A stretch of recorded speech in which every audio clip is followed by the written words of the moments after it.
Hello, everybody. My name is Veronica Ruby. I am currently a high school transition teacher at a private day school that hosts students with autism, intellectual disabilities, developmental delays, and emotional and behavioral disabilities. Today, I just want to briefly talk about the dispositions that I possess as an educator currently. The first disposition that I possess that I would like to share with you is high expectations. I often believe that students with disabilities are overlooked and we don't push them to their full potential. And in my case, I definitely do. I encourage them to do their absolute best. And I often use their strengths to build up their weaknesses. I get to know my students and to know their likes and dislikes. And oftentimes I will use those as reinforcements. If a student likes Skittles, then after they complete even the smallest task, that's something that's fairly difficult to them, I'll give them that positive reinforcement to uplift them.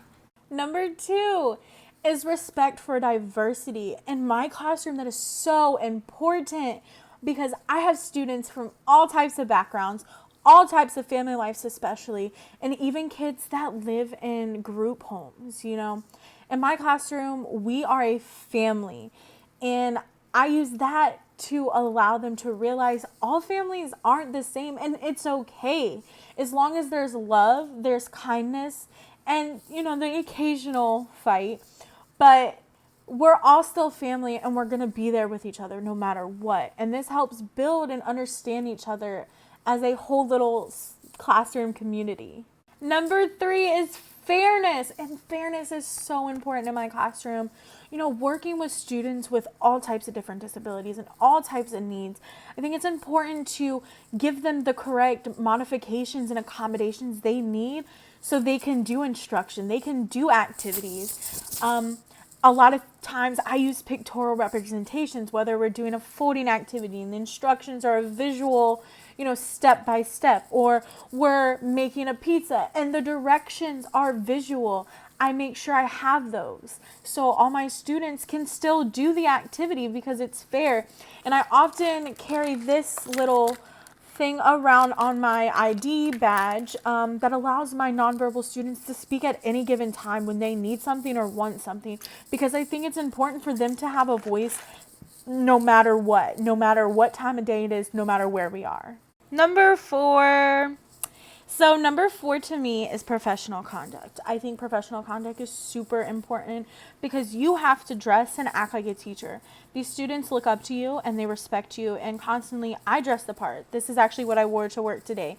A nice blouse with dress pants. Something that is business casual so they know you're an adult. And not only that, but I work with my colleagues, I respect them to the absolute fullest I can, because I haven't been at this school very long, but they have the knowledge of the students and the different things that we can access, and I go to them. And, I respect what they have done thus far, as well as, what they're continuing to do in their own classrooms. And I often collaborate and get ideas from them.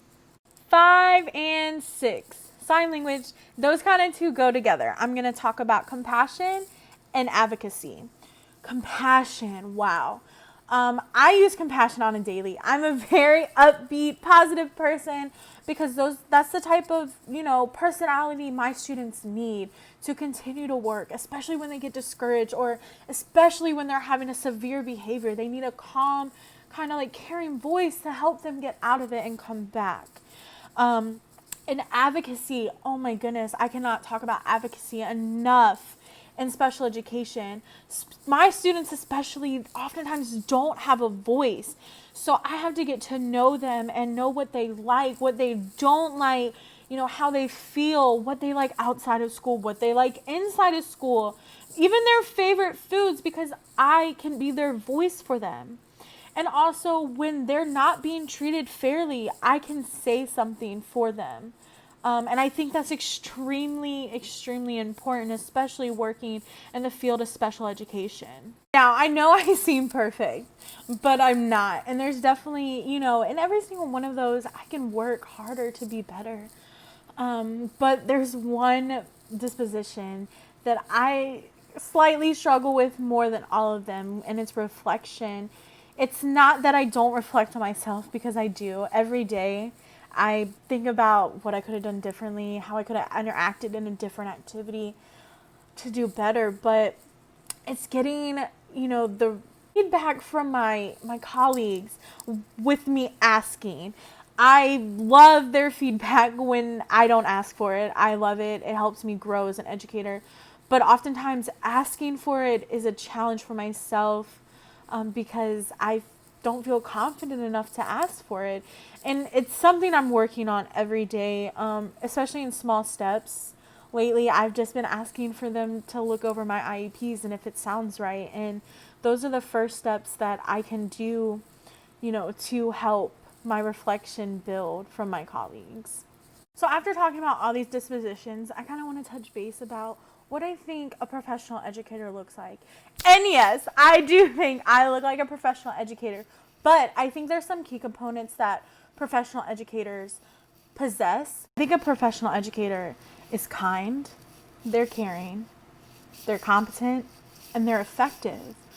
Going back to undergrad, those were like core things that were put in our brain as educators. But, being in this field, I've realized it. When you're kind and caring, you actually care about your kids. You actually care about other activities they do. You go to their games after school. You play music they like because you know them and you care about them. And when you don't care about them, they know. Number two is competent. As an educator, you have to understand the information you're supposed to give to them, whether it's based off what your school is, like mine, because I teach my students functional and independent living skills, but it could be the district's curriculum, the state's curriculum, and you have to understand that. But not only do you have to understand it, you have to be able to take that information and be able to teach it several different ways, because not all students learn the same. And you have to be able to differentiate your information and your activities to meet every student's needs. Then we have effective. Everybody used to say teaching's like a backup, but it's not. Because what you're teaching and how you're teaching it, and you're not getting it through the kids, you're not being effective. And you have to be confident enough that it's okay. Like, it's okay, my students don't understand it, but let me reevaluate myself and let me go back in here, maybe change some things. Let me make a different plan and go through, and maybe then they'll get it. And if not, it's okay. But to be an effective teacher, you have to teach the way your students learn. I'm so happy that you stuck around and listened to my thoughts on my dispositions that I display daily, as well as ones that I have challenges with. I just want to say thank you so much for watching. Hopefully you learned something about yourself like I did. Bye.